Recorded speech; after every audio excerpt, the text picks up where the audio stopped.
What's going on, everyone? Welcome back to another episode of the Balanced Perception YouTube channel, and today we are finally going to be spray painting our Lich King armor. That's right, it is ready, it has been primed, it's pretty much good to go. A few spaces or places that I really need to, sand a little bit more, but otherwise it's good to go. So, let's hop to it.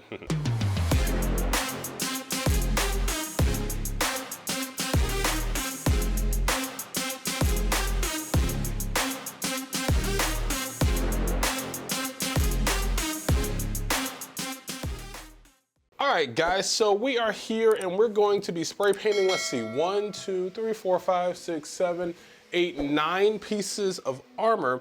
I may actually have to redo the arm guards, whatever they're called, the wrist guards, because they're a different color now than I think I actually want to go.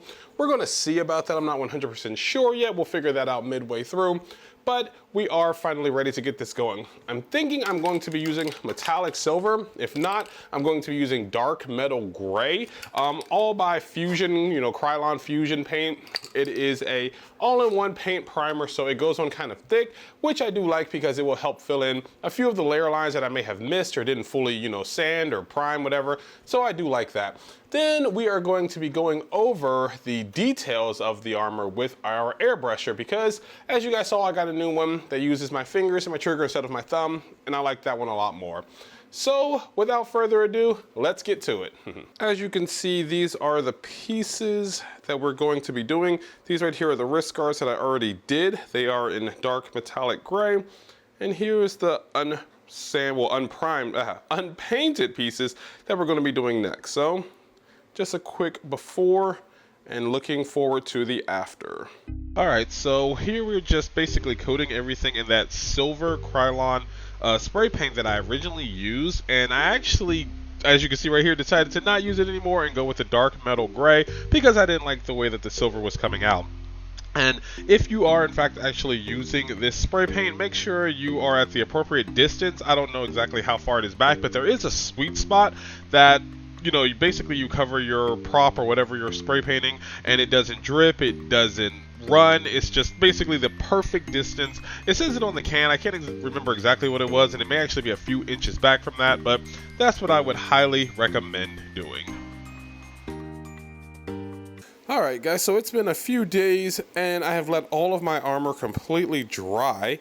And this is what we have. Everything is that dark metallic gray. It's looking really good. So now I'm going to go ahead and add the accents with my airbrusher. I'm going to try to get, everything outlined in gold, and then we're going to go from there. I also, as you can see here, went ahead and printed the spikes that are going to go in the shoulder armor, and I printed the ones that's going to go in the knees.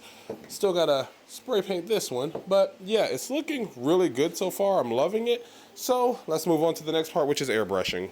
So as you can see, everything has been airbrushed. Well, almost everything, that is. Basically, there's a lot to tell with my airbrushing journey, but more or less it is completely done. We're going to get into a little bit, but before that, I just wanted to show you guys exactly how everything looked. Alright, so we have all of our armor airbrushed. As you can see, it still has the blue masking tape on there. I have to rip that off, but pretty much we are good to go to try everything on. Before that though, I do want to tell you, I actually switched over to, this is Creatix airbrush colors. This is pearlized gold. Pearl Satin Gold is the name of this one. The number is 871210 if you're interested in trying this out. This stuff works very well. Unfortunately, it is a bit thick, so you probably want to thin it out before you use it. I didn't do that, so I did in fact clog my airbrusher. That took a little while to clear, but once I got it cleared, everything was good to go. It comes out pretty thick, and depending on, how much pressure you put on your airbrusher, you'll get a ton spraying, you'll get a little bit spraying, but it looks really, really well. As you guys can see, on the pieces here, the gold looks very well in contrast to the dark metallic gray, which I'm loving so far. We have almost everything done. I'm still trying to figure out how I'm gonna do the chest piece. I did actually end up sanding this down a bit more in the spray painting again, but I wanted to do the accents here in gold. I'm not exactly sure how I'm gonna do that, so I have yet to actually airbrush this one, but more or less everything else is done. So let's go ahead and hop to the best part of the video, which is going to be the fitting. So let me get all this armor on and we'll take a look at it. All right, and here's a look at the armor with all of the tape removed. The gold accent, it looks very well.